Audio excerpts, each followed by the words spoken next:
अल्हम्दुलिल्लाह वस्सलातु वस्सलामु अला रसूलिल्लाह। ग्रुप आपको मसाइल और उनका ग्रुप में सवाल आयो है ख़ुसूसन विया शादीअ में जेको संग कयूं था पहिरीं ऐं संग में खोंभलो उॾायूं था तंहिंजे बारे में सवाल है। पहिरीं सवाल सुनो। ख़ुश आमदीद बलीकार जी। अस्सलामुअलैकुम वरहमतुल्लाहि वबरकातुहू। वालेकुम सलाम व रहमतुल्लाहि व बरकातुहू।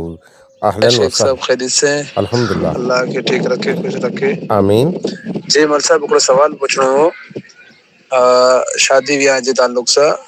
जे जॾहिं पण वियाह थिए त हिन बार सगाई करियूं था त हिकिड़ो सगाई करण सगाई में जेको पां चवां जो खोंभलो उॾाइल विया यानी भाई के डेटो उठाए या खोंभलो उठाए या ने दागीना अमुक किस्म जा दागीना पण दिए जो तो करो ये सगाई करनी या सगाई के अंदर ये दागीना देना ये बड़ा जायज है या नाजायज तरह के बारे में जरा किताब लाई थे। शुक्रन, बेहतरीन सवाल है। सवाल जी नौइयत सजी अॼु जे मौज़ू अने माहौल जे मुताबिक़ है। हिनटाणे शादियूं उरूज ते हलें पियूं।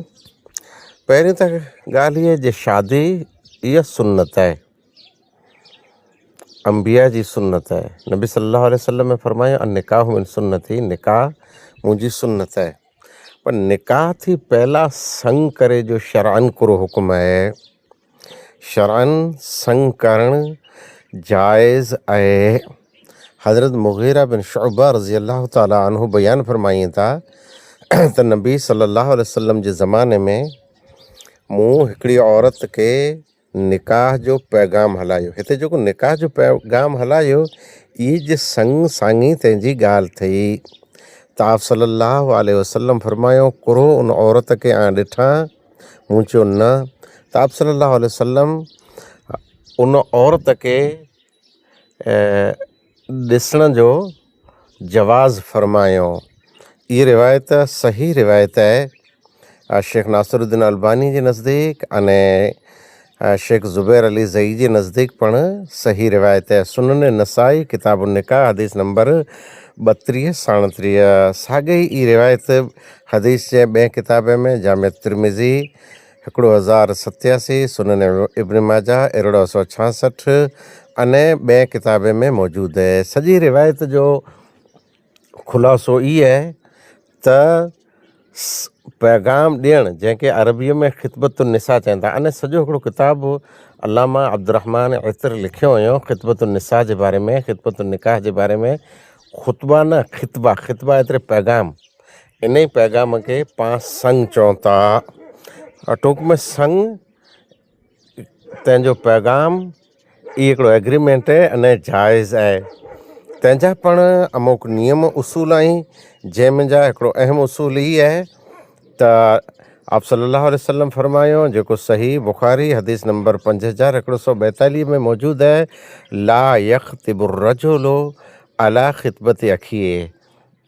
हिकिड़े हंधि सिरोणू चालू हुए त उन सिरोणे जो कोई हुई वई न थिए तेसिताईं ॿियो उते वञी पिंड जो पैगाम न ॾेई सघे।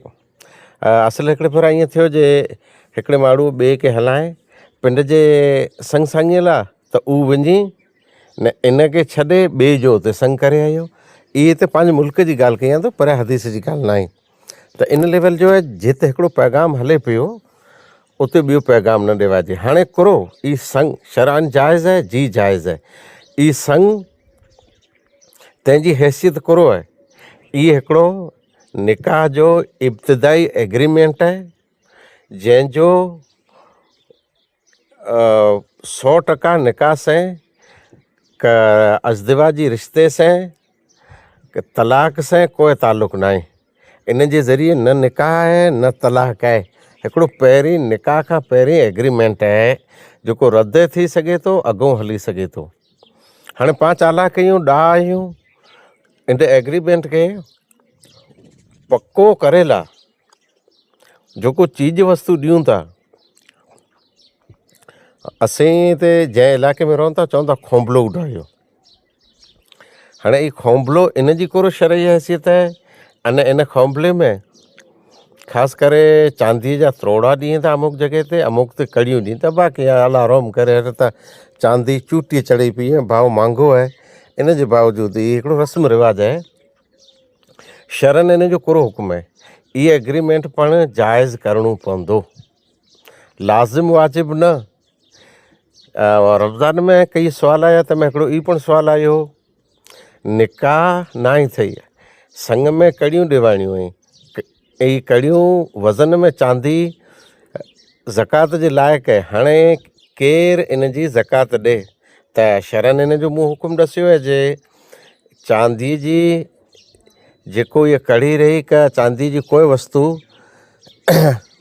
जंहिं शख़्स जी आहे उहो ॾींदो, यानी घोट वारनि जी तरफ़ां जंहिं कड़ियूं ॾिनियूं आहिनि उन जी मिल्कियत आहे अने उहो ॾींदो। इहा इन जी हिकिड़ी अमानत आहे, एग्रीमेंट आहे। अने एग्रीमेंट में इन कोई पण वस्तु ॾिने पण ई ॾियणु लाज़िम वाजिब न आहे। अने नबी सल्लल्लाहु अलैहि वसल्लम जे ज़माने में इहा वस्तु न हुई, पर ई बतौर एग्रीमेंट हिनटाणे ॾेवाजे थो अने इनखे पाण जाइज़ चवंदासूं। पण मुतालबो केरु न करे सघे जे हरू भरू मूंखे किले जूं कड़ियूं खपे की हीअ वस्तु खपे, पिंड जी हैसियत जे मुताबिक़ जेकी ॿिन्ही तरफ़नि जी ख़ुशीअ सां रज़ामंदीअ सां वस्तु ॾिवाजे ई जाइज़ आहे। हाणे अॻिलो मुंदो मूंखे जंहिंजी तकलीफ़ आहे अने शरीयत खे वांदो आहे उहो आहे संग में फज़ूल ख़र्ची। मूं अमुक जॻह ते ॾिठो आहे ऐं मूंखे 30 खनि वरहनि जो तजुर्बो आहे। अॼु वटा भूकंप थी पहिला अलॻि तौरु तरीक़ो हो, हिनटाणे ॿियो तौरु तरीक़ो आहे। हिकिड़े संग में लख रुपया लखूं रुपया ख़र्च थी वञनि था। ख़ैर चीज वस्तु ॾिनो पर इन सवा ॿई वस्तु ले देकर संग हुए कि विया वे फज़ूल ख़र्ची ममनू अने नाजाइज़ आहे, शैतान जो कमु आहे। वग़ैर ज़रूरत जे इन में मडी हलाइणियूं अने उनटाणे पण हदिये तोहफ़े में अड़ोसी पड़ोसीअ खे बेशुमार हदिया तोहफ़ा ॾियणा, तमामु ज़रूरत वग़ैरह जूं चीज़ूं इन संग में विझी हलाइणियूं, उरूज ते मानियूं करणियूं। ऐं हुंडाए वारा त छोरा वाटनारा वेठा आहिनि इन संग में, इन जो हुंडाऊं लीवर वेयूं परिया हूअ किरई गाॾी ही जुरियो वियो अस्पताल में। उते पोइ तकलीफ़ इहा थी चए हाणे मदद कयो, ग़रीब माण्हू आहे, जुरी पियो चए भले जज़ाकला ॾींदा, चओ भई कुला जुरियो। इन हुंडा ॿिए वटां भॼाए थिए न फैल थी वई, हिन जे मुंहं में पानकी हुई न उनटाणे जिन जी फ़ोन आवेसि वीचारे फ़ोन कढी कन ते रखे न साम्हूं गाॾी इनखे लॻी रही, झुरी पियो आहे। ग़रीब माण्हू आहे, माइत्र मिसकिन आई अने हिन जो इनकम कीअं न आहे। त हा इहा आपघात रही न, आपघात जे बारे में पण मूं वटि हिकिड़ो सुवालु आयो आहे।